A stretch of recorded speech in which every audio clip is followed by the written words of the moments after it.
Le livre du ciel. Tome 14. Voilà pourquoi la première souffrance que j'ai voulu éprouver fut celle d'être enchaîné. Je l'ai voulu pour libérer les hommes de leurs chaînes. Les chaînes qui m'entravaient devinrent des liens d'amour desquels m'eurent touché. Quand mes chaînes ont touché l'humanité, elles ont brûlé et détruit les chaînes qui la ligotaient. Elles ont lié les hommes à moi dans l'amour. Mon amour est un amour actif, il ne peut exister sans agir. Voilà pourquoi j'ai préparé pour chaque personne ce dont elle aura besoin pour sa réhabilitation, sa guérison et la restauration de sa beauté.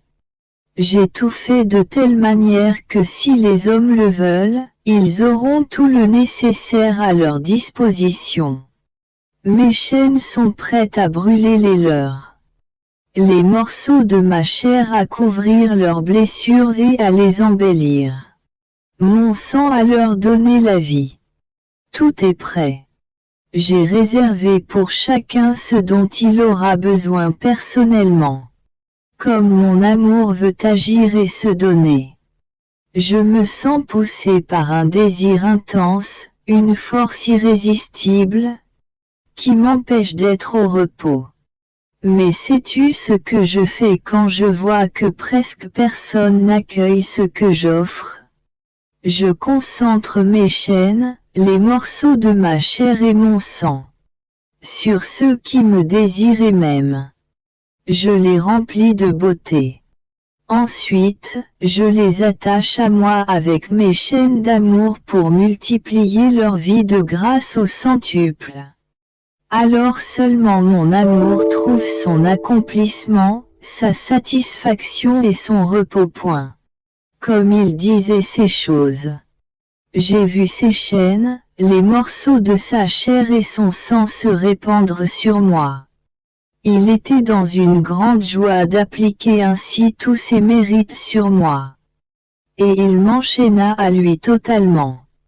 Comme Jésus est bon. Qu'il soit béni à jamais. Il revint plus tard et il ajouta. Ma fille. Je sens le besoin que la créature se repose en moi, et moi en elle. Mais, sais-tu quand la créature se repose en moi et moi en elle?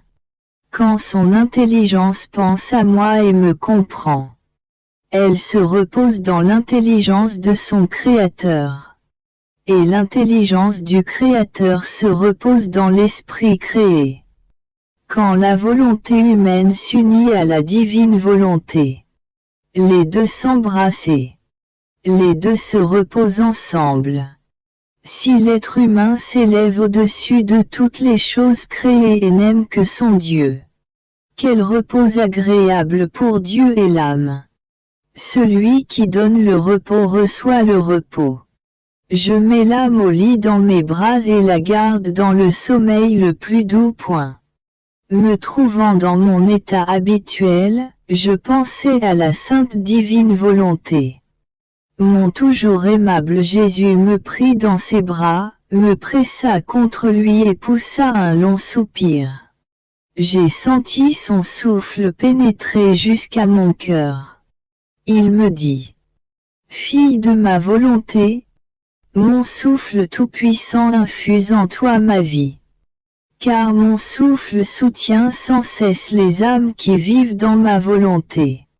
En donnant son souffle à une âme, ma volonté fait fuir tout ce qui ne m'appartient pas. De telle sorte que ma volonté devient le seul air qu'elle respire.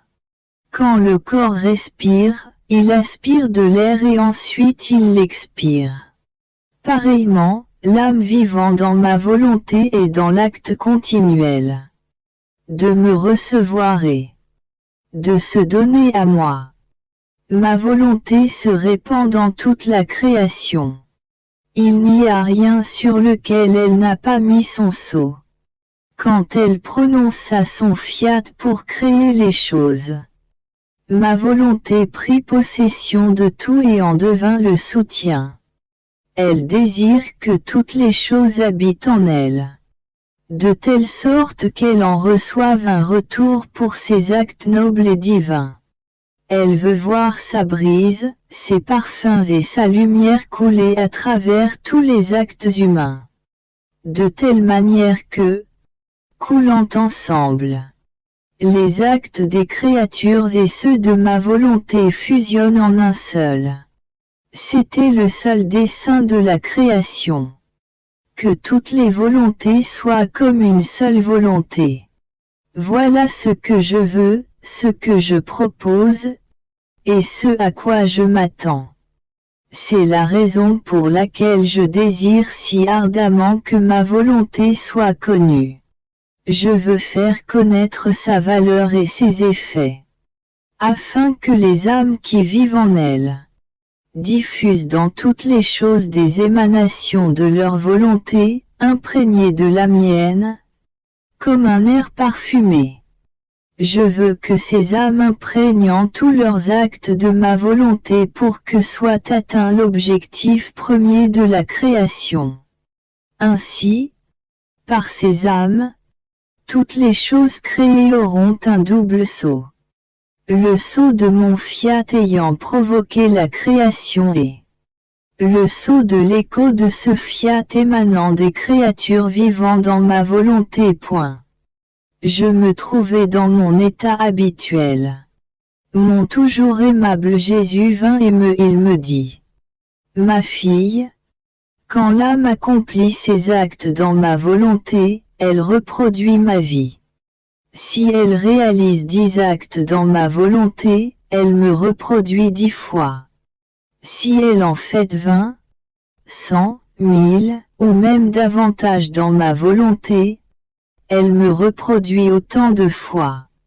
Cela est semblable à la consécration sacramentelle. Je suis reproduit en autant d'hosties qu'il y en a de consacrées. Cependant, j'ai besoin d'un prêtre pour consacrer les hosties. Dans le cas de ma volonté, j'ai besoin des actes des créatures qui sont des hosties vivantes, non inertes comme les hosties sacramentelles avant leur consécration, afin que ma volonté puisse s'inclure dans ces actes. Ainsi, je suis reproduit dans chaque acte d'une âme quand ils sont réalisés dans ma volonté. Pour cette raison, mon amour trouve plein soulagement et pleine satisfaction dans les âmes qui vivent dans ma volonté. Ce sont elles qui servent de fondement, non seulement aux actes d'amour et d'adoration que toutes les créatures me doivent, mais aussi de ma vie sacramentelle elle-même. Combien de fois ma vie sacramentelle reste-t-elle prisonnière et enchaînée dans quelques hosties consacrées? Ils sont peu nombreux ceux qui reçoivent la communion. Souvent, il n'y a aucun prêtre pour me consacrer. Ma vie sacramentelle non seulement n'arrive pas à être reproduite comme je le désire, mais souvent cesse d'exister. Oh, comme mon amour souffre! Je voudrais reproduire ma vie chaque jour en autant d'hosties qu'il y a de créatures, afin que je puisse me donner à chacune d'elles. Cependant, j'attends en vain, ma volonté demeure paralysée. Mais ce que j'ai décidé se fera. Voilà pourquoi je prends une voie différente et je me reproduis en chaque acte réalisé par les créatures vivant dans ma volonté. Je veux que ces actes apportent la reproduction de ma vie sacramentelle. Oh, oui. Ces âmes qui vivent dans ma volonté compensent pour toutes les communions que les créatures manquent de recevoir et pour les consécrations que les prêtres ne réalisent pas. En elles, je trouve tout, même la reproduction de ma vie sacramentelle. Je te le répète, ta mission est très grande.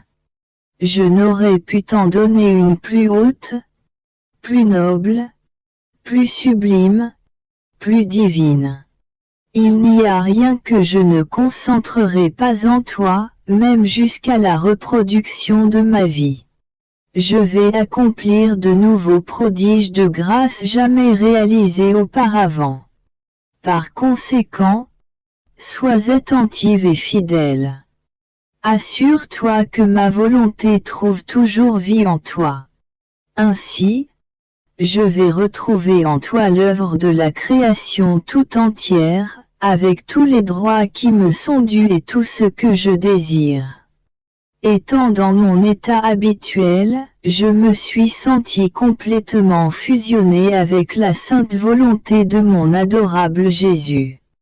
Il me dit, « Fille de ma volonté, si tu savais les merveilles qui se produisent quand tu fusionnes avec ma volonté, tu serais estomaquée. Écoute, tout ce que j'ai fait quand j'étais sur la terre. Traduisez le do continuel de ma personne et visez au couronnement de la famille humaine.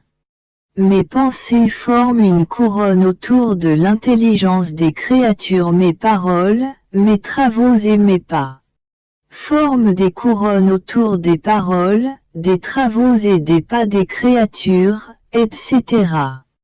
En entrelaçant les actes réalisés par les créatures avec mes propres actes, je puis dire à mon Père éternel que les actes des créatures proviennent de moi.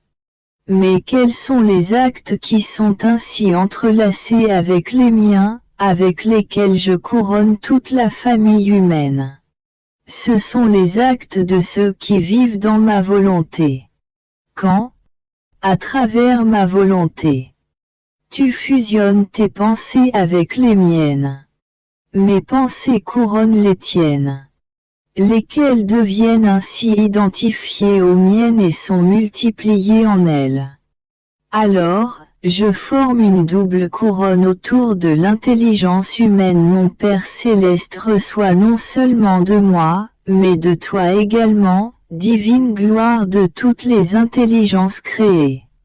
La même chose se produit avec tes paroles et tous tes actes.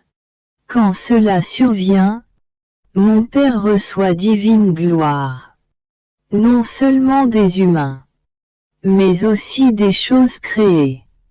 Parce que celles-ci ont été créées pour transmettre un amour continuel aux hommes. Il est donc juste que l'humanité rende hommage et amour à son Créateur pour chaque chose créée. Et quelles créatures permettent tout cela? Celles qui vivent dans ma volonté. L'âme qui vit dans ma volonté peut dire que l'éternel fiat résonne en elle. Qu'il se diffuse, coule et vole pour graver un nouveau fiat sur chaque chose créée, offrant ainsi au Créateur hommage et amour. C'est ainsi que je faisais quand j'étais sur la terre. Il n'y a pas une seule chose pour laquelle je n'ai pas louangé mon divin Père au nom de toutes les créatures. Je veux et je m'attends à ce que ceux qui vivent dans ma volonté fassent de même. Si tu savais comme il est magnifique de voir, dans le scintillement des étoiles et dans les rayons du soleil, ma gloire, mon amour et ma profonde adoration unis à ton amour et ton adoration.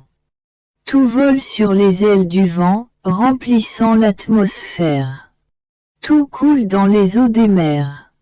Le Créateur est proclamé par chaque plante et chaque fleur. Tout se multiplie par chaque mouvement des créatures. Celles-ci forment une voix unanime répétant amour, gloire et adoration à notre Créateur. Voilà pourquoi la créature qui vit dans ma volonté fait écho à ma voix, reproduit ma vie et chante la gloire du Créateur. Comment pourrais-je ne pas aimer une telle créature? Comment pourrais-je ne pas donner à cette créature out ce que j'avais prévu pour toutes les autres? Comment pourrais-je ne pas lui donner suprématie sur toutes les autres? Ah! Mon amour serait anéanti si je ne faisais pas ainsi.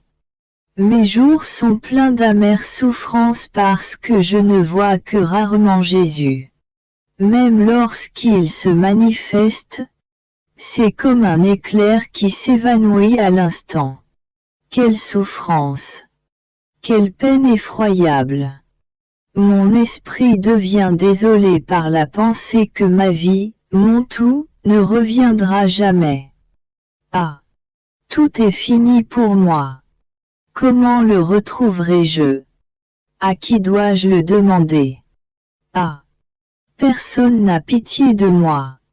Pendant que j'étais plongé dans ces pensées, mon toujours aimable Jésus vint et il me dit: ma pauvre fille, comme tu souffres. Ton état de souffrance surpasse même celui des âmes du purgatoire. Elles sont privées de ma présence parce qu'elles se voient salies par leurs péchés.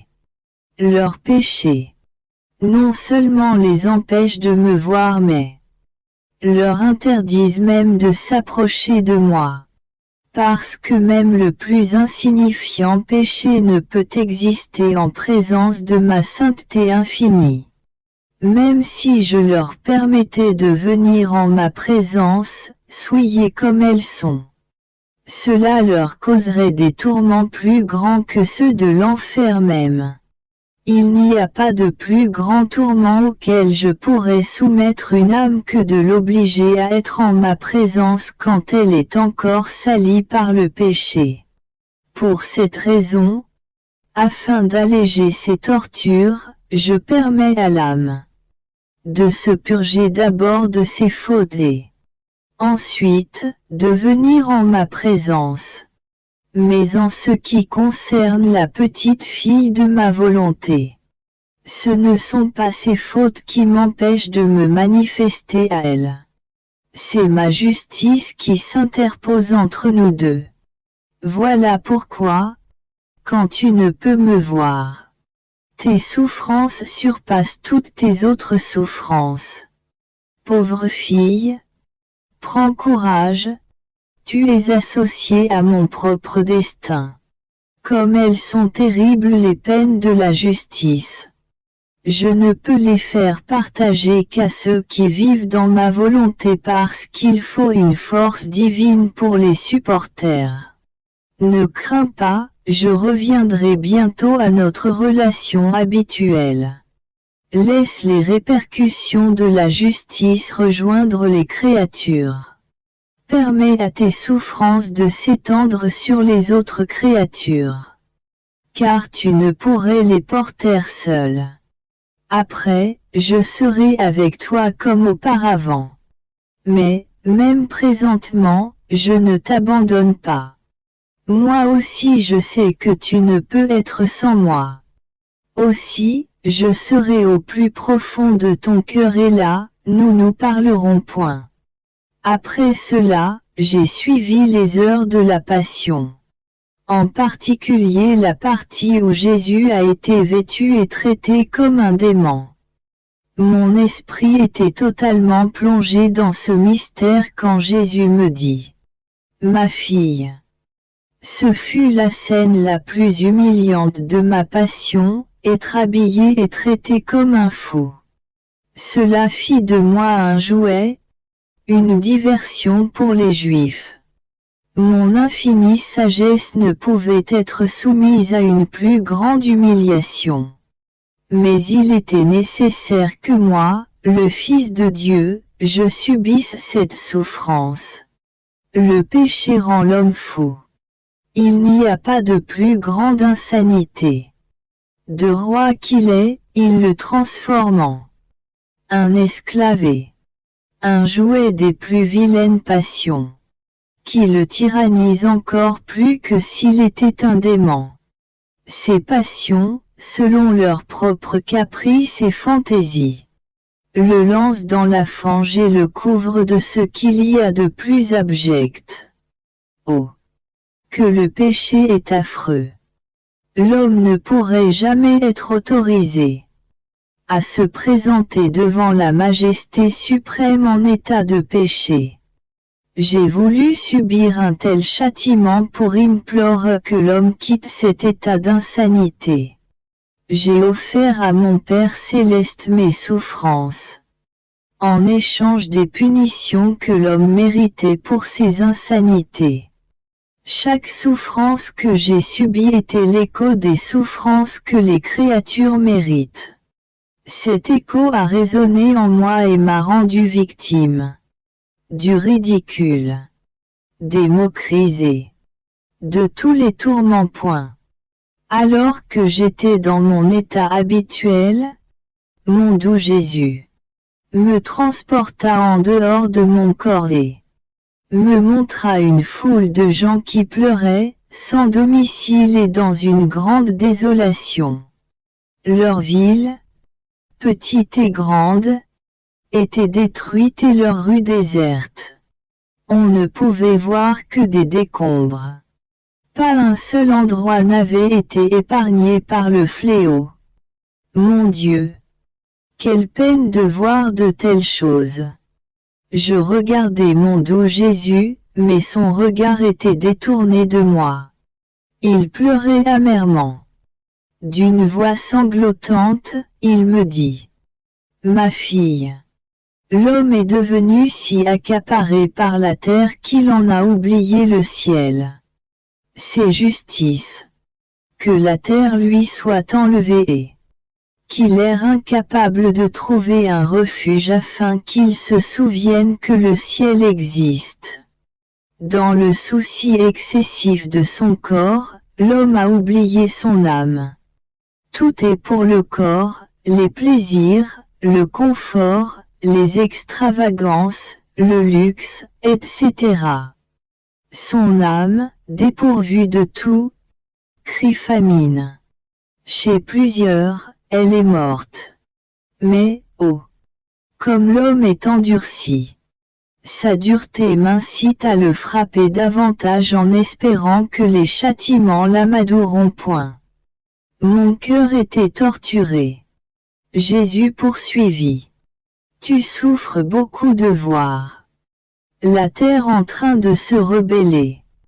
L'eau et le feu sortant de leurs limites, se tournant contre l'homme. Retournons à ton lit et prions ensemble pour la destinée de l'homme. Dans ma volonté, ton cœur battra sur toute la surface de la terre.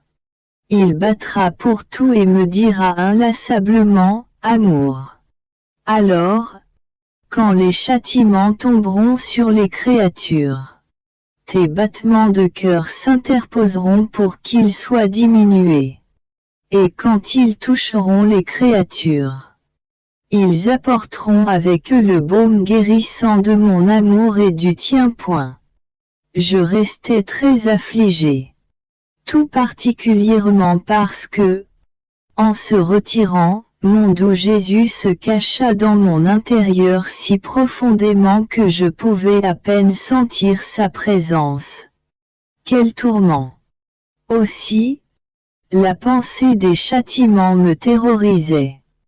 La privation de sa présence me donnait une peine mortelle.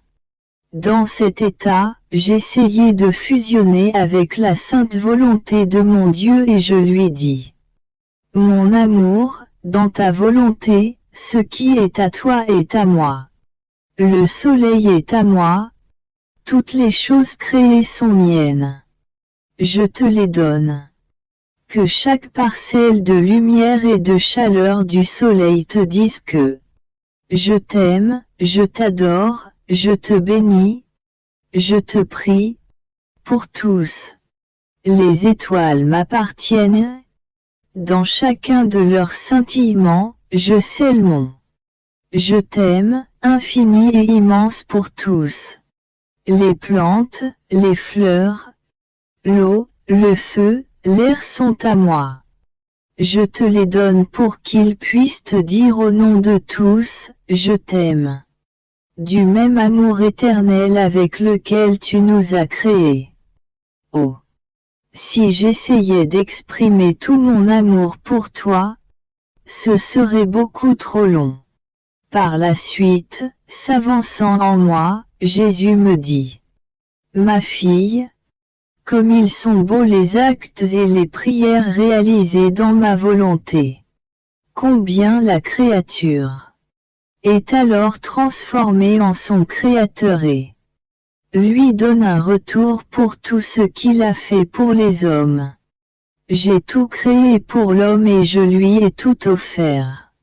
La créature qui vit dans ma volonté s'élève vers son Créateur. Elle le trouve dans l'acte de créer toutes les choses comme autant de cadeaux à l'humanité.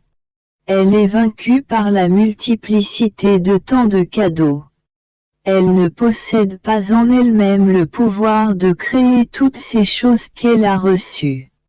Ainsi elle les offre à Dieu dans un acte de réciprocité d'amour. Je t'ai donné le soleil, les étoiles, les fleurs, l'eau et le feu pour t'exprimer mon amour. Reconnaissant cela, tu les acceptes.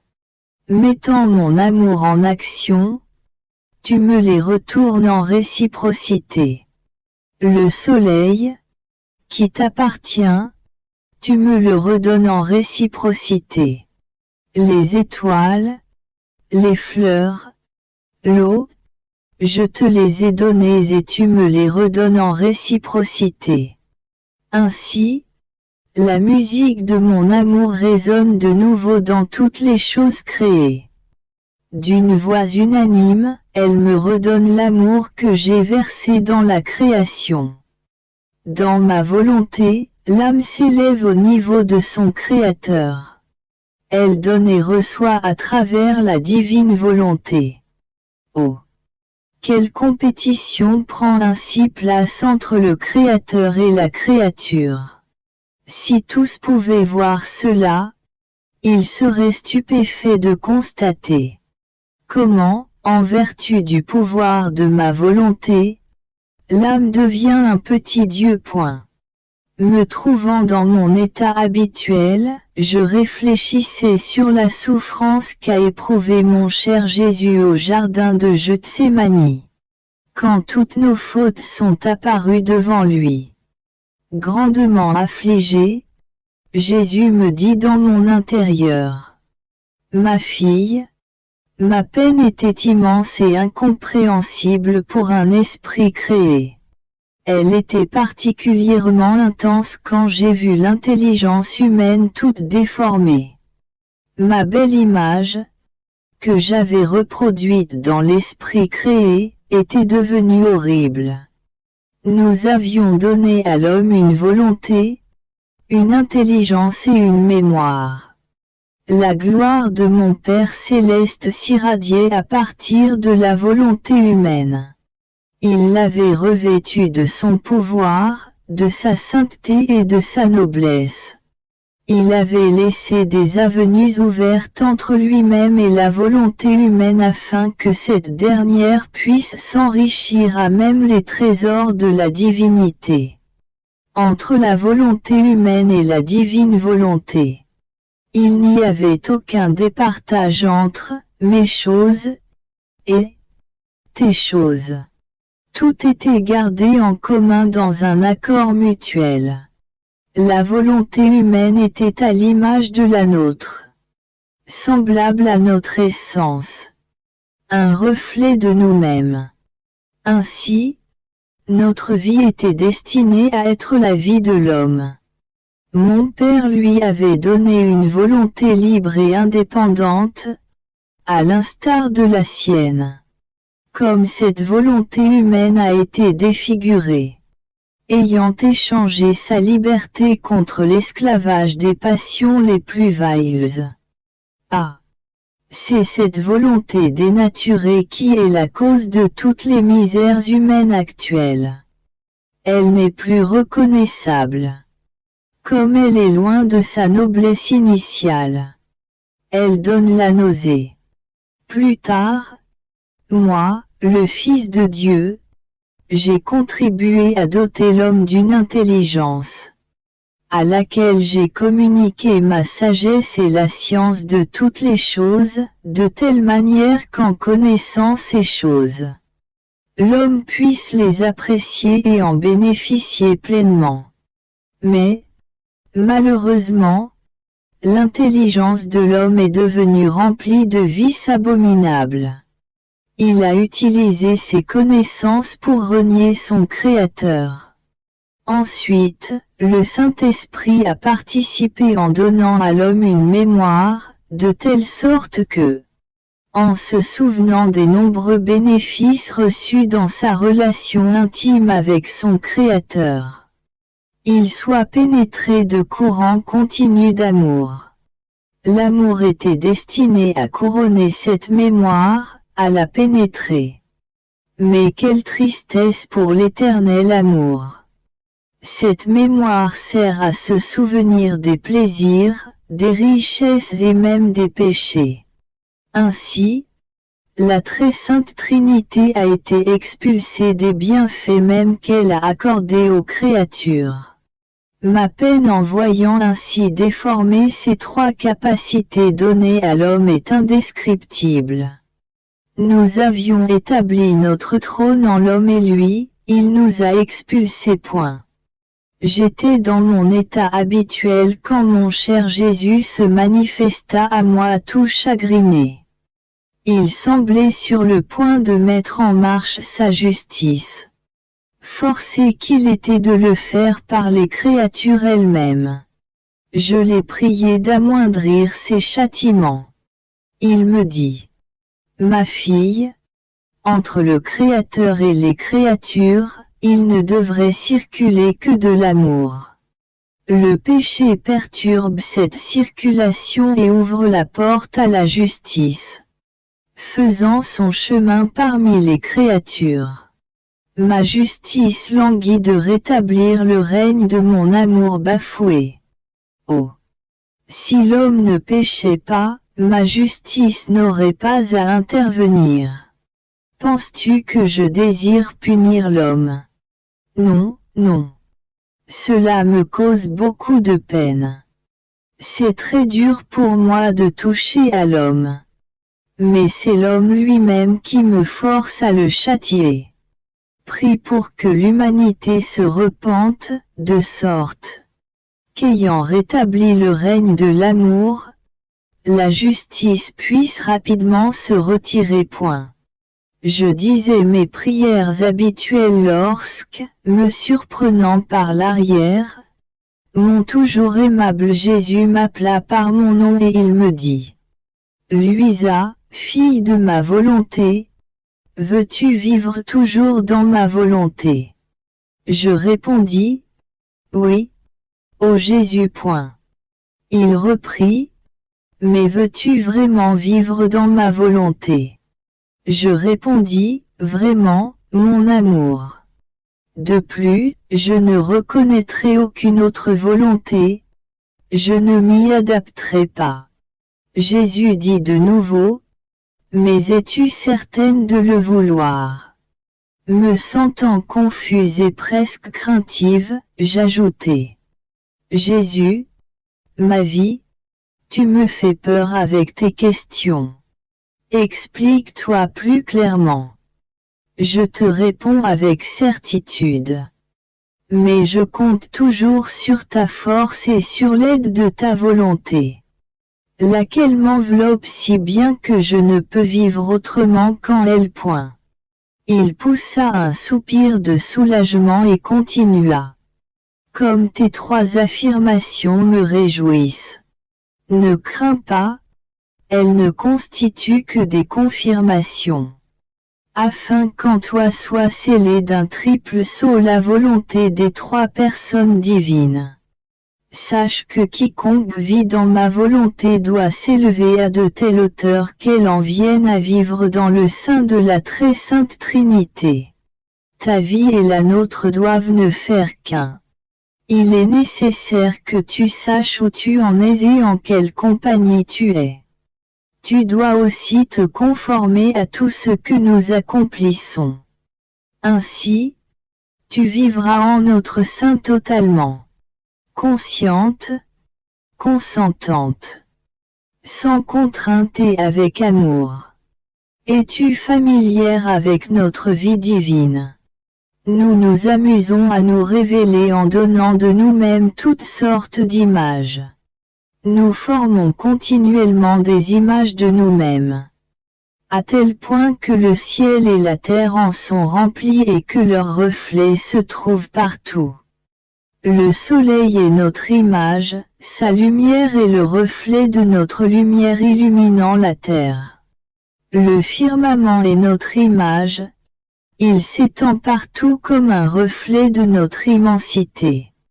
L'homme est notre image, il porte en lui-même notre pouvoir, notre sagesse et notre amour. Étant dans notre sein, ceux qui vivent dans notre volonté doivent être des copies de nous-mêmes. Travailler conjointement avec nous. Laisser émaner d'eux-mêmes des répliques de nous-mêmes afin de remplir toute la terre et le ciel. Nous avons créé le premier homme de nos mains et lui avons insufflé la vie. Tous les autres hommes descendent de lui et sont sa réplique. Coulant à travers toutes les générations, notre pouvoir crée ses copies. Comme tu as été constituée la fille première-née de notre volonté, il est nécessaire que tu vives avec nous.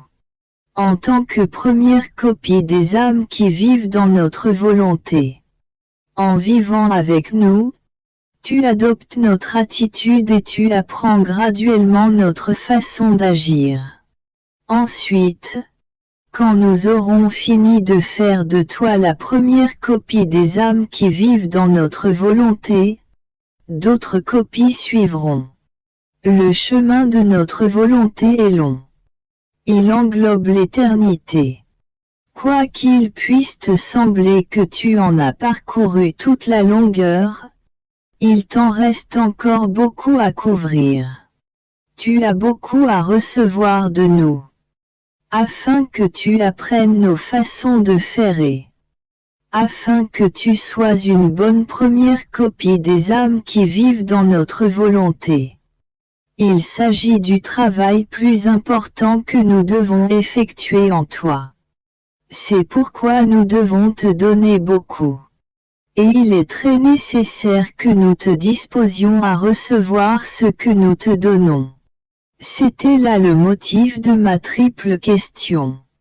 C'était pour préparer ta disposition, pour t'ouvrir, t'élever au niveau des desseins que nous avons sur toi. Mon désir à ce sujet est si grand que je mettrai tout le reste de côté pour réaliser mon objectif. Par conséquent, sois attentive et reste-moi fidèle. J'étais en dehors de mon corps quand j'ai vu mon doux Jésus, ma vie et mon tout. De lui émanaient d'innombrables soleils qui l'entouraient. Je m'envolai au milieu de cette lumière et, me jetant dans ses bras, je l'ai étreint très fortement en lui disant, « Finalement, je t'ai trouvé, maintenant, je ne te quitterai plus. Tu m'as fait attendre trop longtemps. Sans toi, je suis sans vie, et je ne peux demeurer sans vie. Alors, je ne te quitterai plus. » Je l'ai étreint fermement de peur qu'il fuit. Comme s'il se délectait de mes étreintes, il me dit, « Ma fille, ne crains pas, je ne te quitterai plus. De même que tu ne peux te priver de moi, je ne puis me passer de toi non plus. Et pour t'assurer que je ne te quitterai pas, je vais t'enchaîner et te lier avec ma propre lumière. » Je restai si immergé et envahi par la lumière de Jésus, qu'il me sembla que je ne pourrais trouver aucune voie de sortie. Comme je me sentais heureuse et combien de choses j'ai comprises au milieu de cette lumière. Je manque de mots pour m'exprimer. Je me souviens qu'il m'a dit. Fille de ma volonté, cette lumière dans laquelle tu es immergée n'est rien d'autre que notre volonté. Elle veut consumer ta volonté pour te donner notre forme, celle des trois personnes divines. Notre volonté désire te transformer entièrement en nous-mêmes. Elle veut habiter en toi pour que tu puisses reproduire ce que nous accomplissons. Oh! Comme le dessin de la création sera alors complet. Tu seras l'écho de notre volonté. Il y aura correspondance réciproque, amour réciproque. Nous serons en complète harmonie. La créature sera fusionnée avec son Créateur. Rien ne manquera à notre joie et à notre bonheur. Relativement à ce que nous avions anticipé au moment de la création. Faisons l'homme à notre image et à notre ressemblance, prendra tout son sens et trouvera son plein accomplissement. Étant le seul acteur dans la création. Notre volonté mènera tout à son accomplissement, la création atteindra son apogée. Nous la recouvrerons en notre sein comme notre œuvre, telle que prévue à l'origine.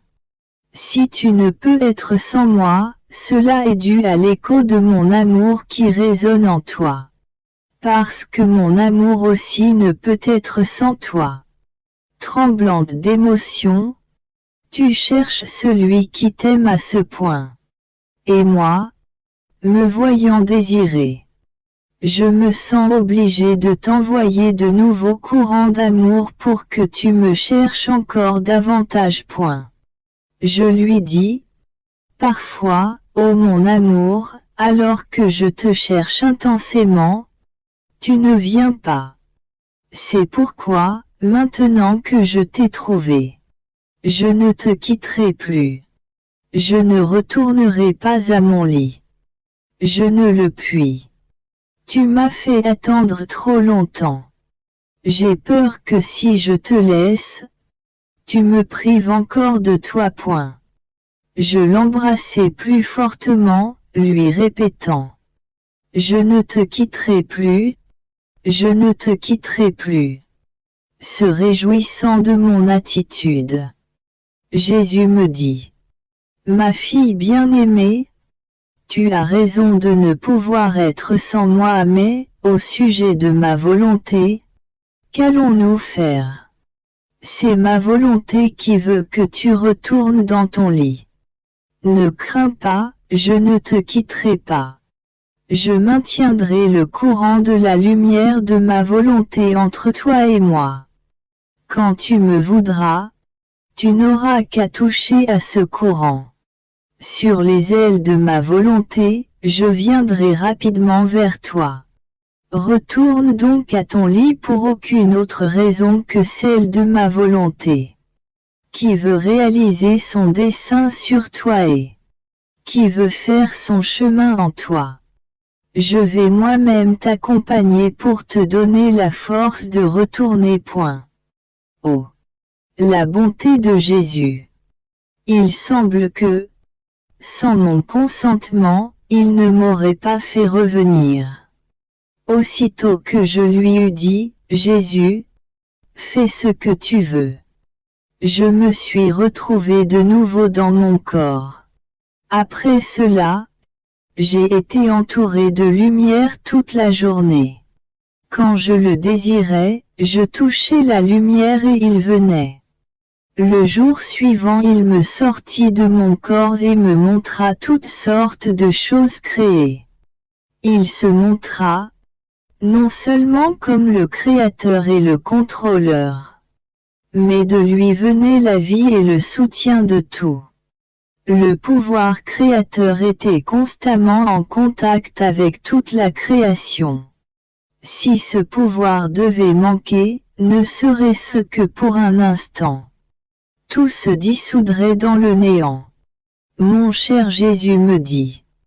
Je veux donner aux enfants de ma volonté l'autorité sur tout. Mon pouvoir et le leur doivent ne faire qu'un. Si je suis roi, ils doivent être rois. Et si je t'ai communiqué la connaissance de tout, ce n'est pas seulement pour que tu saches, mais pour que tu gouvernes, pour que tu participes à la préservation de toutes les choses créées. Au même titre qu'à partir de moi ma volonté s'étend sur toutes les créatures, je veux aussi qu'elles le fassent à partir de toi. Plus tard, il me montra un endroit d'où s'élevait une fumée noire. Il me dit. Regarde, ce sont des hommes d'État qui veulent décider du sort des nations. En conséquence, aucun bien ne sortira d'eux. Ils vont réussir seulement à s'exaspérer les uns les autres et ainsi à envenimer les choses. Pauvre nation menée par des aveugles remplis d'intérêts égoïstes. Ces hommes passeront à l'histoire comme grotesques, capables uniquement de causer la ruine et le désordre. Mais retirons-nous, laissons-les à leurs expédients. De telle sorte qu'ils voient les conséquences d'agir sans moi. Ensuite, Jésus disparut et je me retrouvai dans mon corps. Tout ce que j'écris, je le fais par obéissance. Mais je le fais encore plus. Par peur de déplaire à Jésus et par peur qu'il me prive de sa présence. Lui seul sait ce qu'il m'en coûte d'être privé de sa présence. Quand je passe un jour sans sa présence, oh, quelle souffrance! Je me disais, comme il a vite rompu sa promesse de ne pas me quitter. Ô sainte et éternelle volonté, ramène-moi mon plus grand bien, mon tout. La peine que j'éprouvais était telle que j'en étais toute mélancolique. Dans cet état, j'ai essayé de fusionner avec sa sainte volonté. Alors Jésus vint. Il était tout en pleurs et son cœur était coupé en morceaux. En le voyant pleurer, j'ai mis mes problèmes de côté. Et, en l'embrassant et séchant ses larmes, je lui ai dit, « Qu'est-ce qui ne va pas Jésus? Pourquoi pleures-tu ainsi? Qu'est-ce qu'on t'a fait? » Il répondit, « Ah, ma fille, ils veulent me défier. Ils préparent pour moi un affreux défi, un défi provenant des dirigeants. Ma douleur est telle que je sens mon cœur coupé en morceaux. Oh! Comme il est équitable que ma justice se déchaîne contre les créatures. Viens avec moi dans ma volonté. Élevons-nous entre le ciel et la terre et adorons ensemble la majesté suprême. Bénissons-la et rendons-lui hommage pour tout, de telle sorte que le ciel et la terre soient remplis d'actes d'adoration, d'hommage et de bénédiction, et que toutes choses en reçoivent les effets bénéfiques. J'ai ainsi passé le matin à prier avec Jésus dans sa volonté. Mais, oh, quelle surprise! La divine volonté diffusait nos prières sur toutes les choses créées. Nos prières laissaient leur empreinte sur chacune d'elles. Nos prières atteignaient également le royaume des cieux, où tous les bienheureux recevaient leur empreinte de même qu'une nouvelle félicité. Ces empreintes descendaient même au purgatoire, et tous recevaient ces effets bénéfiques.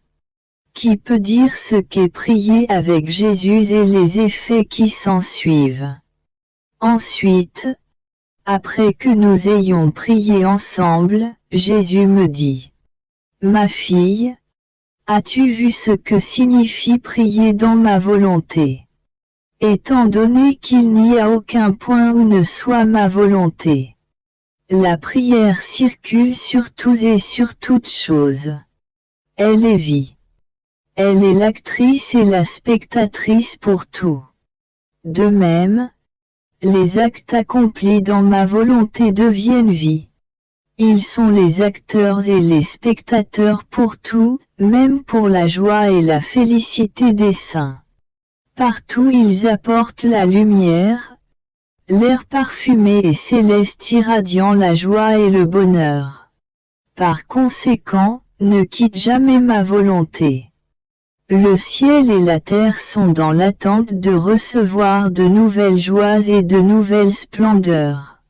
J'étais dans mon état habituel, complètement immergé dans la divine volonté, quand mon doux Jésus me dit: le soleil n'abandonne pas les plantes, mais plutôt les caresses de sa lumière et les féconde de sa chaleur, jusqu'à ce qu'elles produisent des fleurs et des fruits. Ensuite, jalousement, il fait mûrir ses fruits, les protège de sa lumière et ne les abandonne que lorsque le cultivateur les cueille pour se nourrir. Il en va ainsi pour les actes réalisés dans ma volonté. Mon amour et ma jalousie envers eux sont tels que ma grâce les caresse. Mon amour les forme, les rend fructueux et les fait mûrir. Je charge des milliers d'anges de les protéger. Parce que ces actes sont des semences. Pour que se réalise ma volonté sur la terre comme au ciel, les anges les protègent jalousement. Je donne à ces actes mon souffle comme rosée et ma lumière comme ombre. Et les anges, séduits et respectueux, les adorent.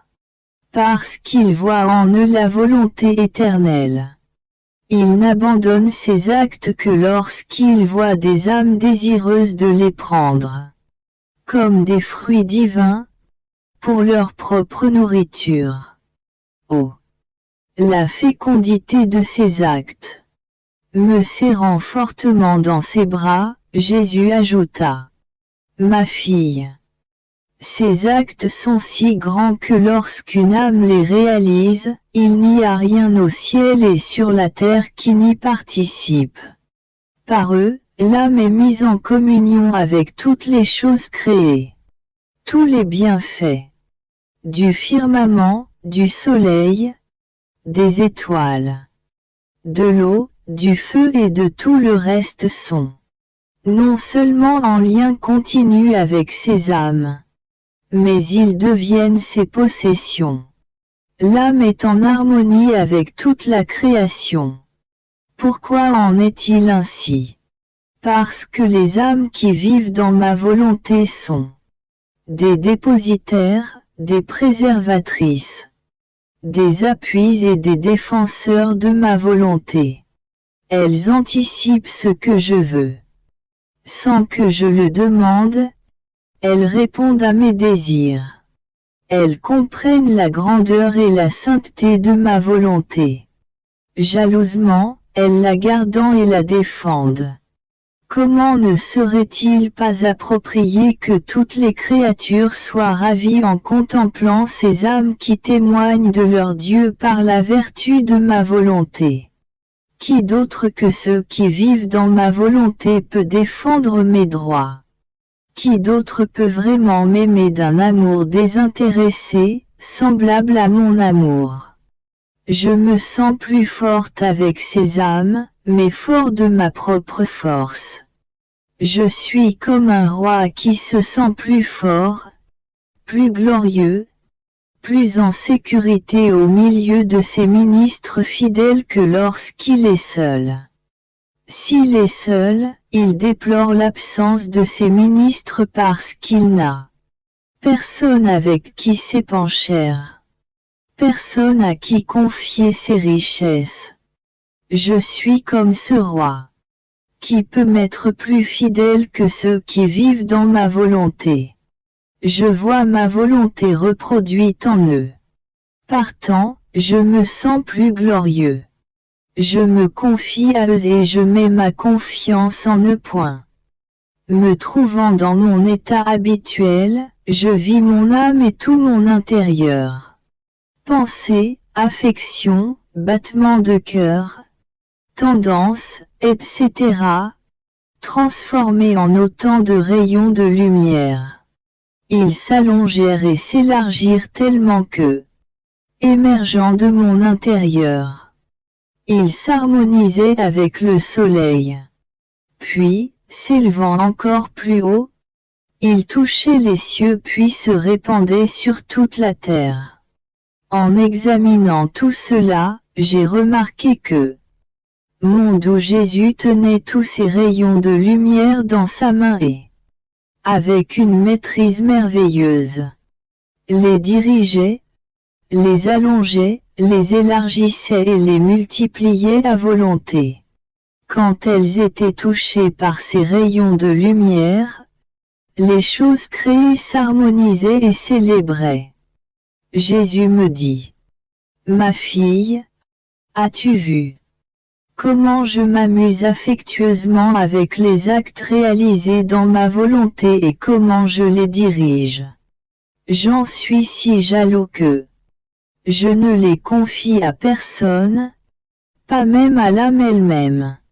Je ne permets pas qu'une seule pensée, une seule fibre ne soit privée de la toute-puissance de ma volonté. Chacun de ces actes est imprégné de vie divine. Lorsqu'elles sont touchées par ces actes, les choses créées sentent la vie de leur Créateur. Elles expérimentent de nouveau le tout-puissant fiat d'où elles ont tiré leur existence. Et elles célèbrent cette belle harmonie, ces rayons de lumière émanent de ton intérieur. Si ton cœur ne vivait pas dans ma volonté, mais dans une autre ou dans ta propre volonté, ton cœur n'aurait pas ces pulsations de vie divine. À leur place, ce seraient des battements de cœur humains privés de vie divine, des affections humaines, etc. Comme l'humain est incapable d'engendrer la lumière mais seulement la noirceur, alors, au lieu de la lumière, la noirceur prévaudrait. Ma volonté serait attristée du fait de ne pouvoir appliquer en toi toute sa puissance.